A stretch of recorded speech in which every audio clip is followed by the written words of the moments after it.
الحمد لله رب العالمين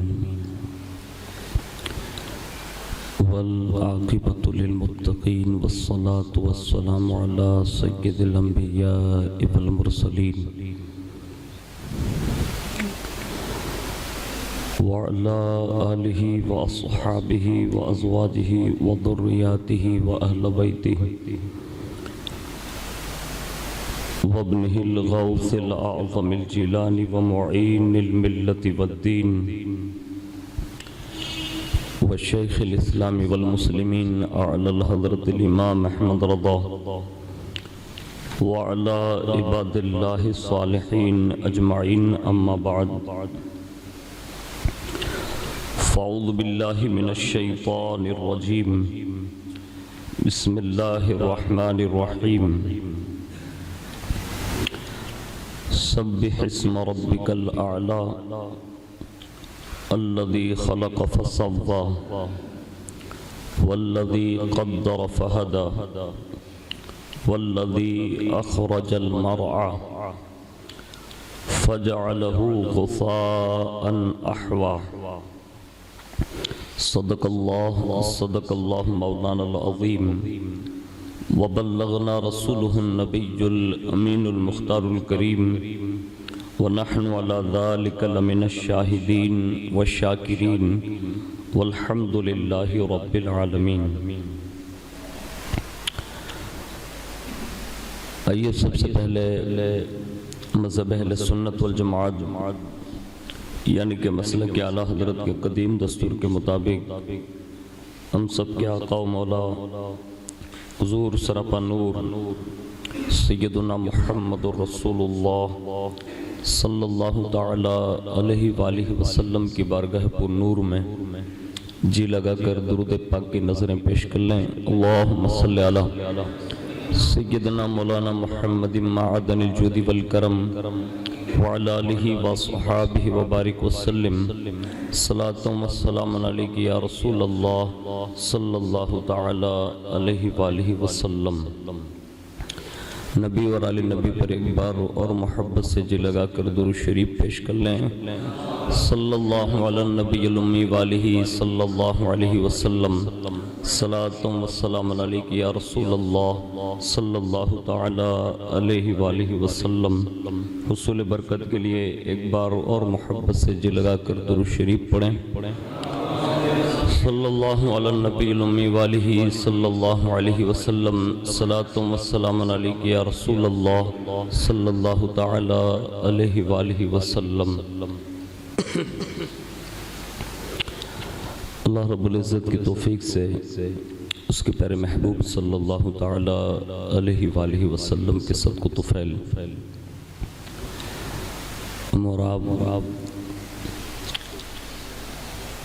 ماہ جمعۃ الاولیٰ کی جمعۃ المبارکہ کی ساعتوں میں حاضر ہیں. اللہ رب العزت اپنے خاص فضل عظیم سے ہم سب کی حاضری کو قبول فرمائیں اور اس حاضری کو ہم سب کے لیے نجات کا ذریعہ بنائیں. میں اپنی گفتگو کا آغاز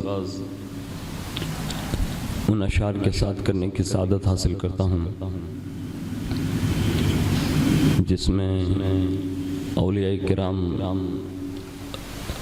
رضوان اللہ تعالی علیہم اجمعین کے حوالے سے انہوں نے اور حضور صلی اللہ علیہ وسلم کے عشق کے حوالے سے کہے ہیں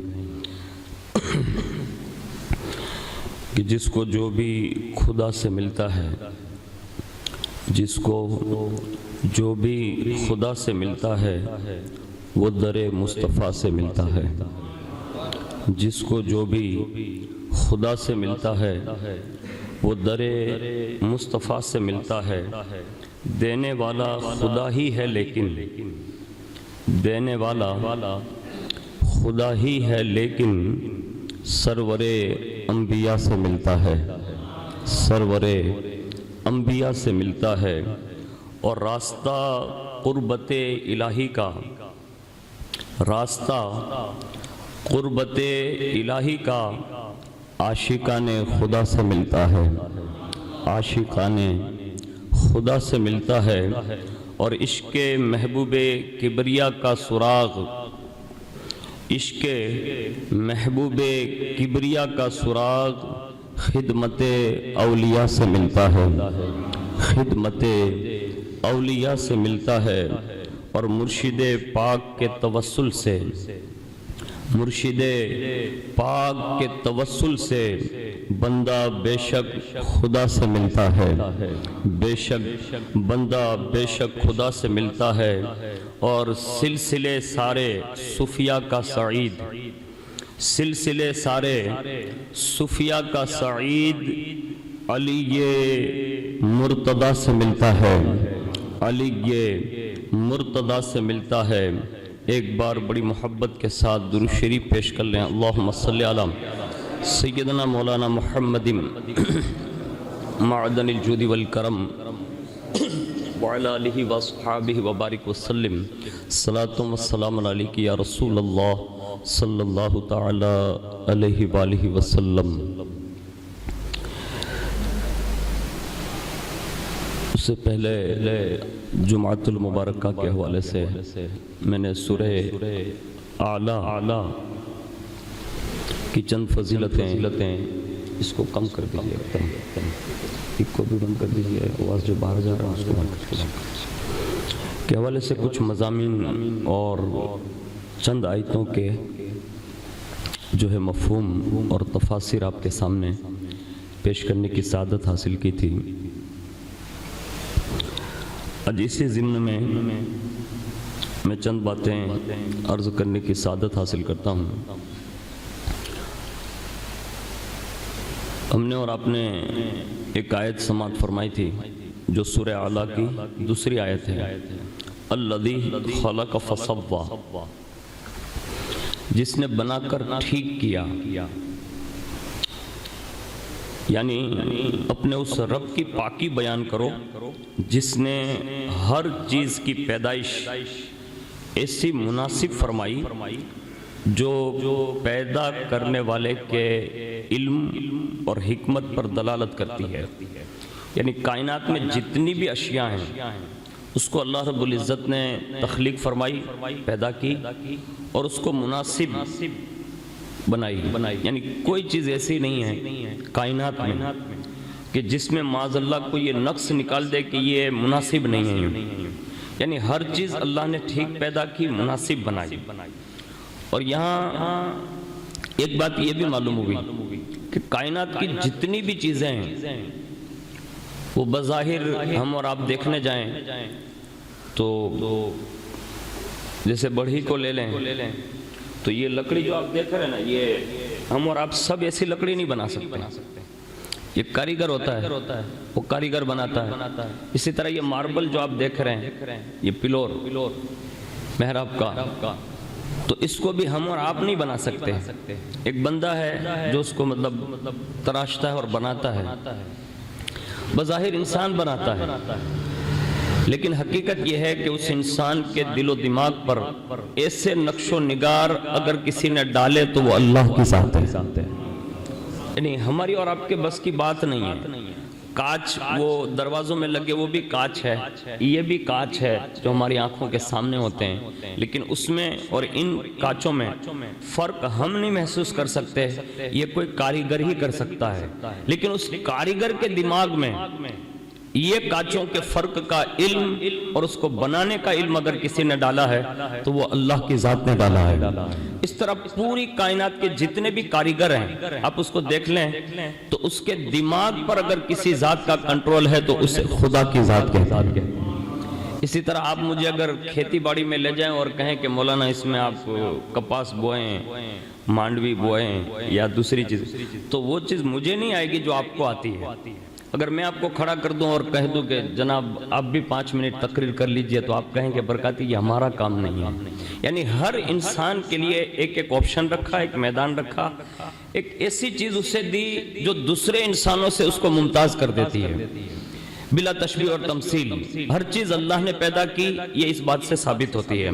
آگے سنیے، چھوٹی چیز ہو یا بڑی چیز ہو، وہ ساری کی ساری چیزیں اللہ کی پیدا کی ہوئی ہے، اور اس پر قرآن میں کئی متعدد جگہ پر اللہ خود فرماتا ہے، اور اس نے ہر شے کو پیدا کیا اور وہ ہر شے کو جاننے والا ہے۔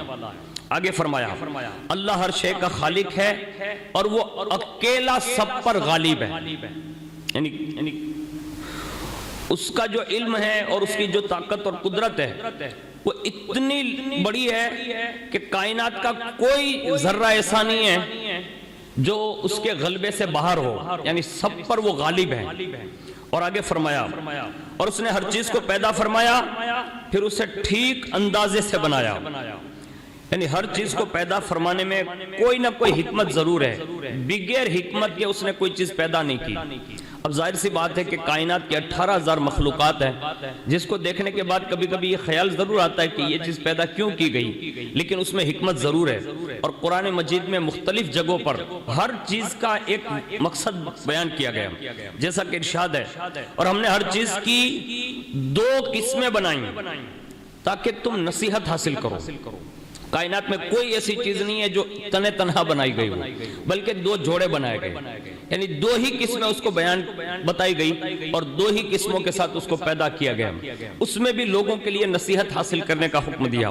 آگے ارشاد فرمایا اللہ وہی ہے جس نے 7 آسمان بنائے اور اسی آسمانوں کے برابر 7 زمینیں بنائیں، حکم ان کے درمیان اترتا تاکہ تم جان لو کہ اللہ ہر شے پر خوب قادر ہے، اور یہ کہ اللہ کا علم ہر چیز کو گھیرے ہوئے ہیں، کوئی چیز اس کے علم سے باہر نہیں۔ آگے فرمایا اللہ وہ ہے جس نے موت اور زندگی کو پیدا کیا تاکہ تمہاری آزمائش کرے کہ تم میں سب سے زیادہ اچھا کام کون کرتا ہے۔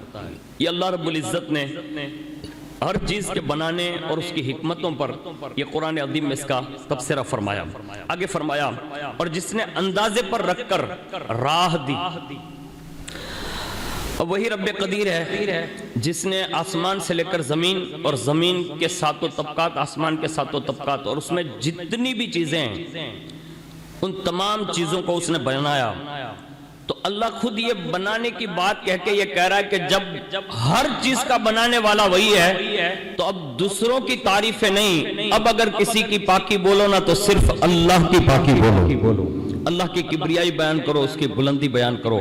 اور جو بھی لوگ زندگی میں اس رب قدیر کی پاکی بولتے ہیں اور اس کی کبریائی بیان کرتے ہیں، اس کا ذکر کرتے ہیں، اللہ اسے رسوا نہیں ہونے دیتا۔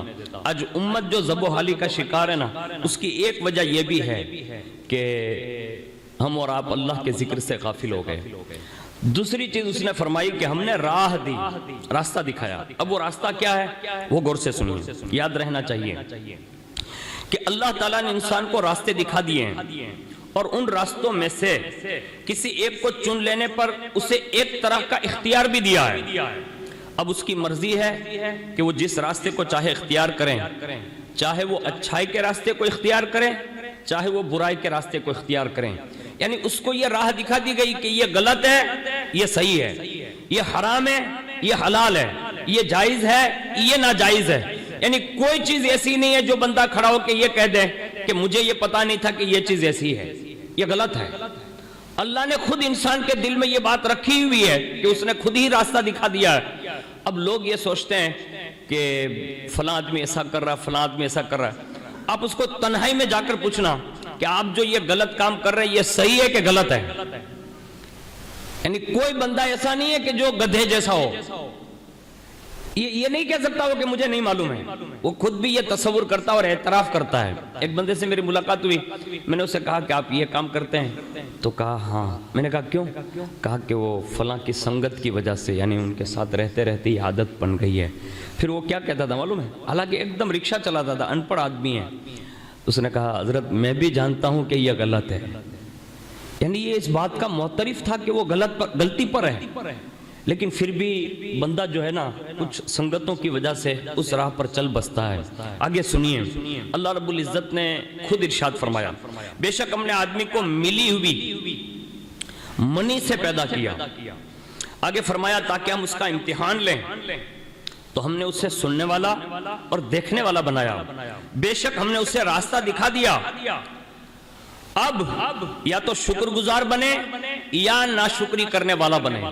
آگے فرمایا اور جان کی اور اس کی جس نے اسے ٹھیک بنایا، پھر اس کی نافرمانی اور اس کی پرہیزگاری کی سمجھ اس کے دل میں ڈال دی، یعنی کائنات میں کوئی انسان ایسا نہیں ہے جس کو نیکی اور برائی میں فرق کرنا نہ آتا ہو۔ میں آپ سے پوچھتا ہوں، ہم اس وقت جو اللہ کے گھر میں بیٹھے ہیں تو دن ہے رات تو سب کہیں گے دین ہے، یہی ہوگا نا؟ اچھی جگہ یا بری جگہ؟ اب کہیں گے اچھی جگہ۔ اس کا مطلب یہ ہے کہ ہمیں ہر چیز کا فرق کرنے والا ایک دل عطا فرمایا ہے اور بندہ اس کو جانتا بھی ہے۔ جیسے ہم اور آپ ہیں، جتنے لوگ داڑھی منڈا رہے ہیں ان کو بھی پتا ہے کہ یہ حرام ہے، یعنی واجب ترک ہو رہا ہے۔ جو نماز چھوڑ رہے ہیں اس کو بھی معلوم ہے کہ نماز فرض ہے۔ یعنی ہر اچھائی اور برائی کا صاف صراحت کے ساتھ لوگوں کے درمیان یہ بات عام ہے، اور یہ اللہ کا فرمان ہے کہ ہم نے اس کے دل میں یہ بات ڈال رکھی ہے کہ وہ اچھائی اور برائی دونوں کا فرق محسوس کر سکتا ہے۔ اب پھر بھی اگر بندہ غلطی کر رہا ہے تو یہ اس کا قصور ہے خود کا کہ اس نے وہ راستہ اختیار کیا، لیکن اللہ جب کسی کے ساتھ حقیقی معنوں میں بھلائی کا ارادہ فرماتا ہے تو کبھی کبھی اس کو اس مراحل سے گزارتا ہے اور اسی منزلوں پر پہنچاتا ہے کہ اس منزل پر پہنچنے کے بعد بندے کے اندر کیسے کیسے خصوصیات پیدا ہو جاتی ہے اگر وہ اچھائی کے راستے پر چلتا ہے۔ اسی ماہ مبارک کی غالباً 22 تاریخ کو ایک دنیا صوفیہ کی ایک عبقری شخصیت کا عرس ہوتا ہے جسے حضرت سیدنا سید احمد رفاعی کبیر رحمت اللہ تعالی علیہ کا نام دیا جاتا ہے۔ یہ سلسلہ رفاعیہ کے بہت عظیم شیخ ہے اور حضور غوث پاک رضی اللہ تعالیٰ عنہ کا انہوں نے وہ دور دیکھا ہے، اور بڑا مشہور واقعہ ہے کہ یہی بزرگ جب رسول اللہ کی بارگاہ میں روزہ رسول پر حاضر ہوئے اور حضور کی بارگاہ میں سلام عرض کرنے کے بعد عریضہ پیش کیا کہ حضور میں آپ کے دست اقدس یعنی مقدس ہاتھوں کو بوسہ دینا چاہتا ہوں، تو حضور نے ان کی محبت میں اپنا مقدس ہاتھ باہر نکالا اور انہوں نے حضور کے ہاتھ کو بوسہ دیا تھا۔ یہ اتنی بڑی عبقری شخصیت ہے، لیکن ان کے فضائل و کمالات پر ایک بڑا چیپٹر ہے۔ میں ایک بات عرض کرتا ہوں، ان کی شان اور اللہ کی بارگاہ سے جو انہیں انعام ملا تھا نا، اس سے آپ اندازہ لگائیے گا۔ حضور غوث پاک رضی اللہ تعالیٰ عنہ نے خود ایک دن اپنے خاص خادم کو اپنے بھانجے حضرت سید احمد رفاعی کبیر کے پاس بھیجا اور خادم سے فرمایا کہ میرے بھانجے سید احمد رفاعی کبیر سے پوچھنا مل عشق، عشق کیا ہے؟ یہ سوال بھیجا۔ کنہوں نے بھیجا؟ حضور غوث پاک نے بھیجا۔ کن کے پاس بھیجا؟ حضرت سید احمد رفاعی کبیر کے پاس بھیجا۔ جب خادم نے جا کر حضرت سید احمد رفاعی کبیر سے حضور سیدنا غوث پاک رضی اللہ تعالیٰ عنہ کے حکم کے مطابق وہ سوال پیش کیا، مل عشق، عشق کیا ہے؟ تو حضرت سید احمد رفاعی کبیر رفاعی رحمت اللہ علیہ نے ایک آہ کھینچی، یعنی زور سے ایسے آہ، ایسے ایک آہ کھینچی اور فرمایا العشق نار یحرق ما سوى اللہ تعالی۔ فرمایا عشق ایک ایسی نورانی آگ ہے جو ما سوا اللہ کو سب کو جلا کر خاک کر دیتی ہے۔ عشق اسے کہتے ہیں، یعنی ایک بندہ اس منزل پر فائز ہو جاتا ہے کہ پھر اس سے کچھ یاد نہیں رہتا، پھر وہ اللہ ہی اللہ۔ تو اسی منزل پر جو ہے فائز ہونے کا نام عشق ہے۔ حضرت سید احمد رفاعی کبیر رحمت اللہ تعالی علیہ نے جب یہ جواب دیا، اس کے ساتھ ساتھ ایک پور سوز آواز مطلب آپ نے کھینچی، اور وہ آہ میں اتنا درد تھا کہ آپ جس درخت کے نیچے بیٹھے ہوئے تھے نا، وہ آہ نکلنے کی وجہ سے وہ درخت میں آگ لگ گئی، یعنی درخت جلا، یہاں تک کہ وہ آگ تو درخت میں لگی، پھر خود سید احمد رفاعی کبیر رحمت اللہ تعالی علیہ بھی اس آگ میں جلنے لگے، یعنی وہ آگ آپ کو بھی لگ گئی، یہاں تک کہ آپ کا پورا جسم جو ہے جل کر خاک ہو گیا، اور پھر وہ خاک جو بنی نا وہ پانی کی صورت اختیار کر بیٹھی جہاں بیٹھے تھے، یہاں تک کہ وہ پانی جمنے لگا، یہاں تک کہ برف بن گیا۔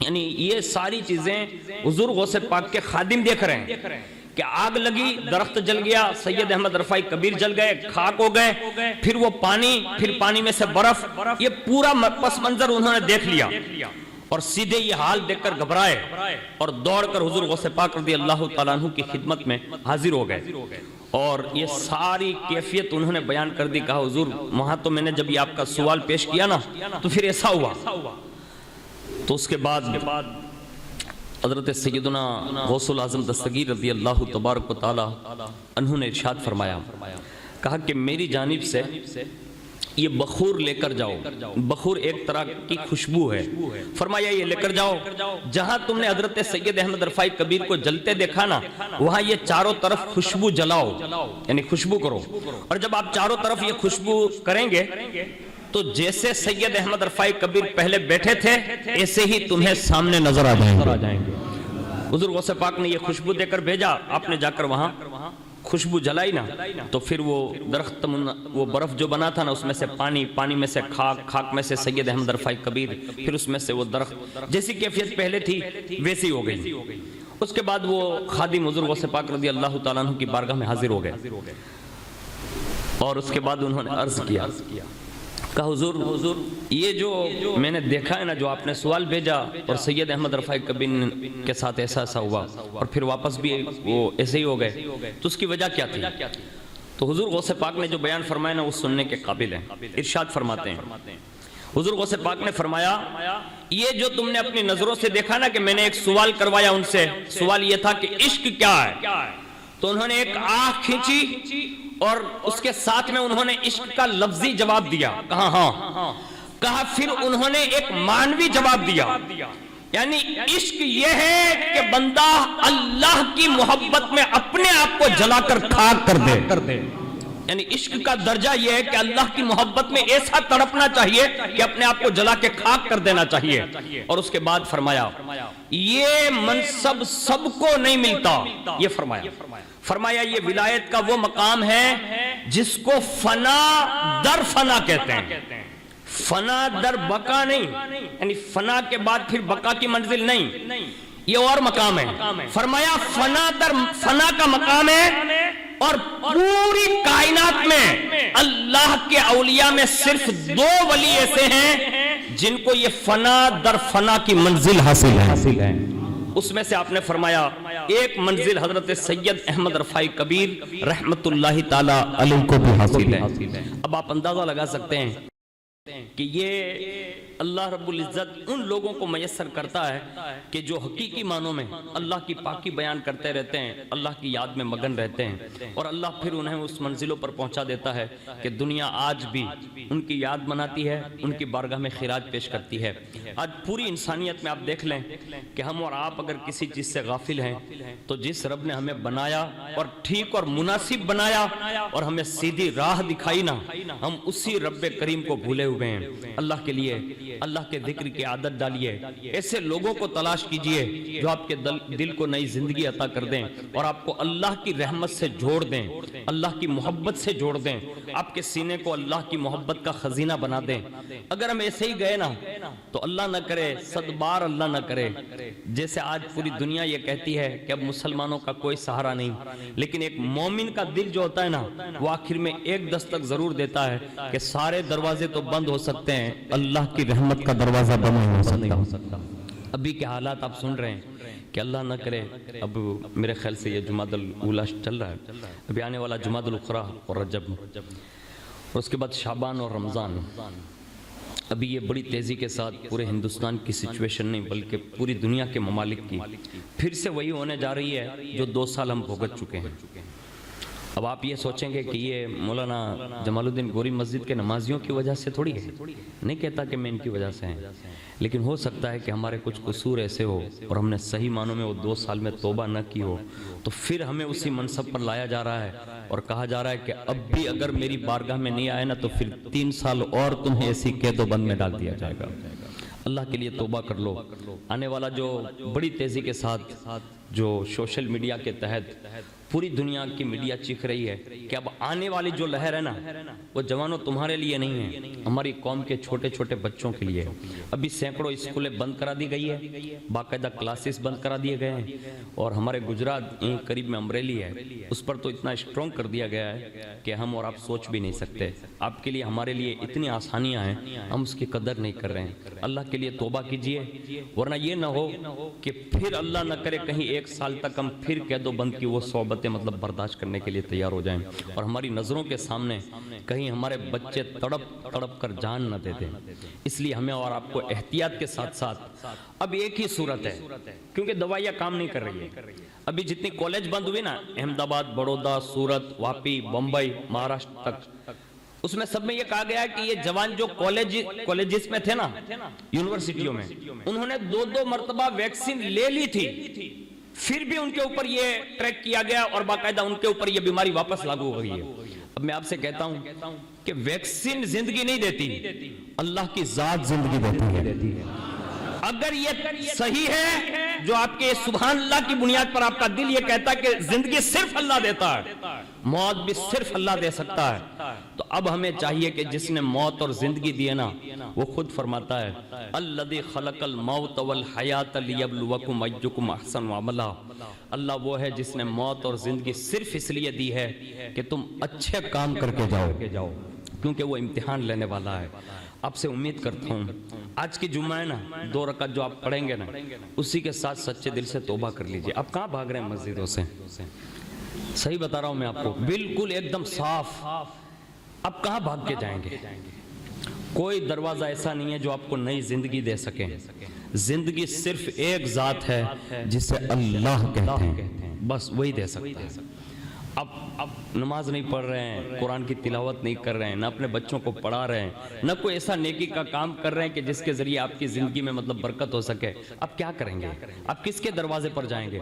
اب دنیا چیخ رہی ہے، اللہ کے لیے ان چلانے والوں پر نظر نہ کریں بلکہ اللہ کی طرف رجوع کر لیں، اس لیے کہ اللہ کی ذات وہ ہے کہ اس کی رحمت یہ ہے کہ اگر کوئی بڑے سے بڑا مجرم بھی آ کر دستک دیتا ہے نا، پھر بھی اس کی رحمت لبیک کہہ کر صدا دیتی۔